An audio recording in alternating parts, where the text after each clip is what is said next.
The question is simple. Was one serial killer responsible for the Texas killing fields? The answer is no. It's not that easy, of course. The story is a lot more complicated. But the simple, direct answer is no. The idea of a single, shadowy figure stalking the I-45 corridor for decades is a myth. It's a convenient story, one that the media and even law enforcement sometimes found useful. It gives a face to the horror, but the truth is much scarier. It wasn't one monster. It was a place. A stretch of highway, a patch of dirt road, an abandoned oil field that became a hunting ground for multiple monsters over many years. To understand why, you have to go back to the beginning, not just to the first body, but to the place itself. Interstate 45 runs south from Houston down to Galveston Island. It's a concrete river carrying commuters, tourists, and truckers. Today, it's flanked by suburbs and strip malls, but in the 1970s and 80s, it was different. Once you left the city limits, things got empty fast. You'd pass through small towns like League City, Dickinson, and Texas City. And in between them, open fields, marshland, and old, forgotten oil fields. One of these was a 25-acre patch of land just off Calder Road in League City.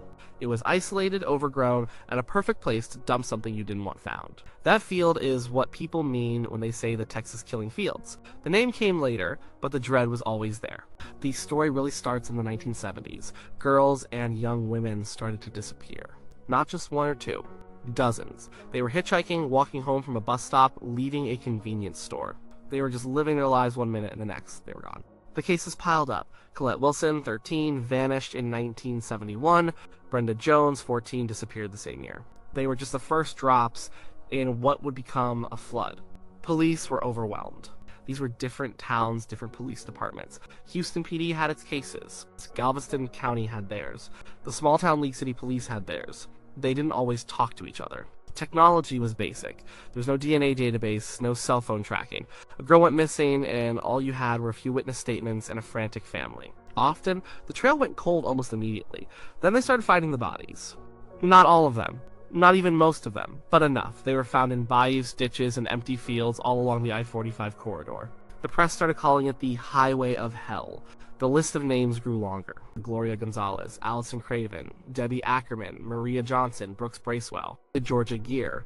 The list is sickeningly long. Over 30 women and girls, all gone, all connected by geography and a terrible fate. The idea of a single killer started to take hold. It seemed to make sense. The victims were often similar, young and female.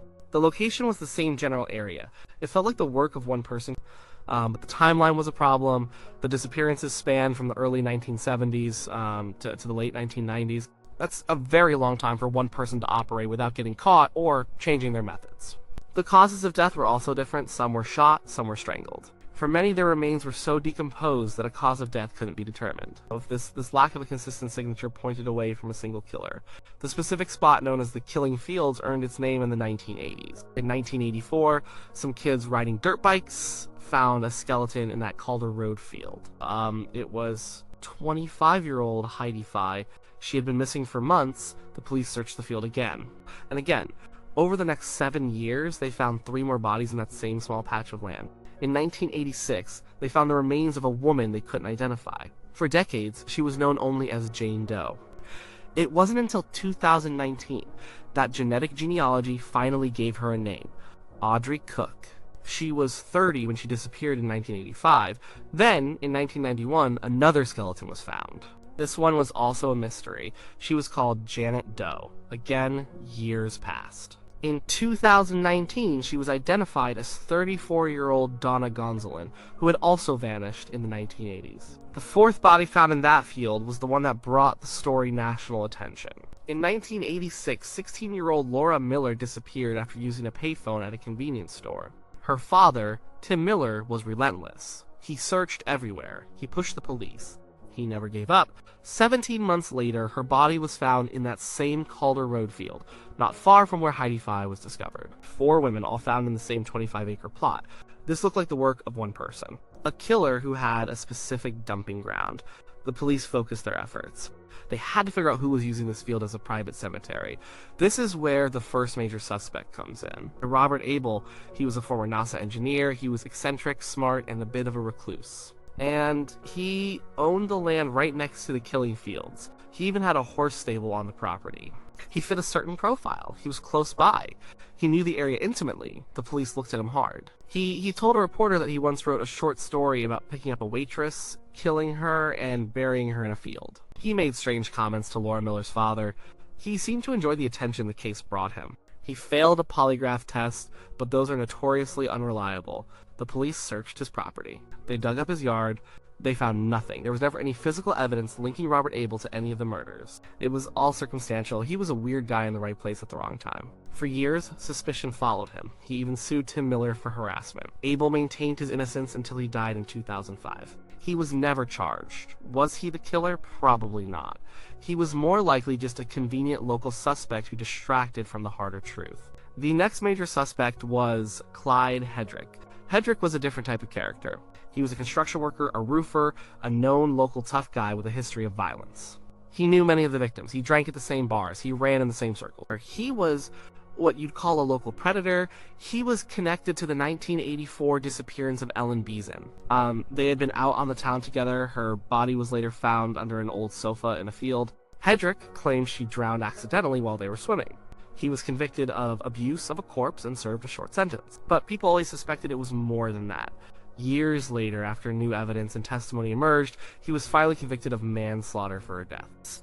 Tim Miller, Laura Miller's father, has always been convinced that Hedrick killed his daughter. He says Hedrick was doing construction work near the convenience store where Laura was last seen. He claims Hedrick confessed to another inmate while in prison. But again, there is no physical evidence, no DNA, no definitive proof linking Hedrick to Laura Miller or the other 3 women found in the Calder Road field. Hedrick is a convicted killer. He's a very good suspect for several of the I-45 disappearances. He certainly had the means, motive, and opportunity. Many law enforcement officials believe he is responsible for more than just Ellen Beason's death. But is he the Killing Fields killer? The one who killed Heidi, Audrey, Donna, and Laura? There's no proof. He could be responsible for some, but all of them, and all the other dozens of murders along I-45. It's a stretch, and this brings us to the man who definitively proves it wasn't just one killer. His name is William Lewis Reece. Reece was a serial killer and kidnapper who operated in Texas and Oklahoma in the late 1990s. This was years after the first bodies were found in the Calder Road field, but his victims were often lumped into the same massive I-45 murder file. In 1997, 12-year-old Laura Smither was abducted while jogging in Friendswood, a town right on the I-45 corridor. Her body was found weeks later in a pond. The community was terrified. The same year, 20-year-old Jessica Kane disappeared after a party. Her car was found abandoned on I-45. She was just gone. Reece was already in prison for another kidnapping when DNA linked him to the 1997 murder of 19-year-old Tiffany Johnston in Oklahoma. Faced with the evidence, he started talking. He wanted to avoid the death penalty. He led police to the burial site of Jessica Kane. He confessed to her murder and the murder of Laura Smither. He was convicted for these crimes. He was a serial killer, operating in the exact same area as the other disappearances, at the exact same time as some of them. Reece's confessions were a turning point. They proved, without a doubt, that more than one predator was at work. His methods were different. His timeline was different. He was not the same person who killed the women in the 1970s or the women found in the Calder Road field in the 80s. He was a separate, distinct monster who just happened to share the same hunting ground. His existence shatters the single killer theory. If Reece was active in 1997, who was active in 1984, and who was active in 1971, it couldn't all be the same person. There's one more name that needs to be mentioned. Edward Harold Bell. Bell was a convicted murderer who, in 2011, started writing letters from prison. In these letters, he confessed to killing 11 girls in the Galveston County area back in the 1970s. He called them the 11 who went to heaven. He claimed he looked like a Ken doll, and girls trusted him. He said he would pick them up, take them to a secret place, abuse them, and then kill them. His confessions seemed to fit with some of the earliest disappearances, like those of Debbie Ackerman and Maria Johnson. They were best friends who vanished from a Galveston ice cream shop in 1971. Bell lived near them. He knew them. Police took his confession seriously. They interviewed him extensively. He provided details that seemed plausible, but he was also a manipulative person, and some of his story didn't quite add up. He was never charged with any of the I-45 murders before. He died in prison. Some investigators believe he was telling the truth and was responsible for that first wave of killings in the early 70s. Others think he was just a liar trying to get attention. So now you have at least 3 very strong, very different suspects. You have Edward Harold Bell, a possible killer from the 1970s. You have Clyde Hedrick, a local predator active in the 1980s.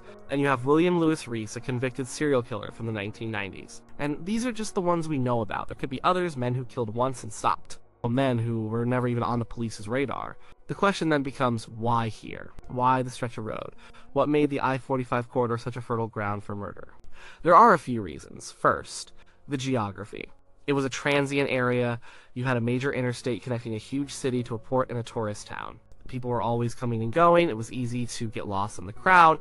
And just off the highway, you had all these empty, isolated places. Marshes, fields, and dirt roads where you could do something terrible and not be seen. Second, the economy. In the 1970s and 80s, this area saw a lot of boom and bust cycles with the oil and chemical industries. This brought in a lot of transient workers, mostly men, who lived in temporary housing and didn't have strong ties to the community. It created a culture where it was easy for predators to blend in. Third, the culture of the time. In the 70s, hitchhiking was still common. Young people had more freedom. It was a more trusting time in some way. A predator could easily exploit that trust. By the 80s and 90s, society was changing, but the fundamental vulnerabilities of the area remained. And finally, you had the problem of fractured law enforcement. You had a dozen different police agencies trying to solve these cases. Evidence got lost, files were misplaced, communication was poor, a killer could literally cross a city line and be in a different jurisdiction, making it harder to connect the dots. The sheer number of cases was overwhelming. When you have 30 unsolved murders, how do you even begin? It was a perfect storm of factors that allowed killers to operate for years without being caught. This story isn't just about the killers or the police, it's about the families. For every name on that long list, there is a family that was destroyed, a family that has spent decades waiting for answers. And no one embodies that more than Tim Miller. After his daughter Laura was murdered, he was consumed by grief and rage. He was frustrated with the police investigation, he felt helpless, so he decided to do something. He founded an organization called Texas EquuSearch. It started as a small group of volunteers on horseback searching for missing people. Today, it's a world-renowned search and recovery organization that has found thousands of missing people, both alive and deceased. Tim Miller turned his personal nightmare into a force for good. He has dedicated his life to helping other families avoid the pain he went through. He has never stopped searching for Laura's killer. He is convinced it was Clyde Hedrick. Whether he's right or not, his relentless pursuit of justice has kept these cases in the public eye. And he refuses to let the world forget about the girls of I-45. He gave a voice to the victims when no one else would. So, let's go back to the original question. Was a single serial killer responsible for the Texas killing fields? The evidence points to something more chaotic and, in many ways, more terrifying. It wasn't a single bogeyman. It was a place and a time that allowed evil to flourish. Multiple men, likely acting independently, took advantage of the same dark opportunities. William Reece was a serial killer who murdered young women along I-45 in the 90s. That is a fact. Clyde Hedrick is a killer who was active in the area in the 80s and is a strong suspect in other cases. That is also a fact. Edward Harold Bell confessed to a string of murders in the 70s, and his confession is considered credible by some. These three men alone cover 3 different decades. They cannot be the same person. And there are still dozens of other cases that don't fit neatly with any of them. The 4 women in the Calder Road Field High I-45, Laura Miller, Audrey Cook, and Donna Gonsolin could have been killed by the same person. It's possible. Their bodies were all dumped in the same small area, but that killer might be completely different from the person who killed Colette Wilson in 1971 or Jessica Kane in 1997. The Texas Killing Fields is not the story of one serial killer. It's the story of a haunted stretch of America. It's a collection of overlapping tragedies. Each victim has her own story, her own family, and very likely her own killer. Lumping them all together under one convenient label might make for a good headline, but it obscures the truth. It simplifies a complex web of crime, desperation, and police failure. The real story is that for 30 years, if you were a young woman who found herself in the wrong place at the wrong time, between Houston and Galveston, you were in terrible danger. And the threat didn't come from just one person, it came from the darkness that festered in the empty fields just off the highway. The answers aren't simple. Most of these cases are cold. The killers may never be identified. But the one thing we know for sure is that there was never just one, and that is a chilling thought to live with. The monsters were many.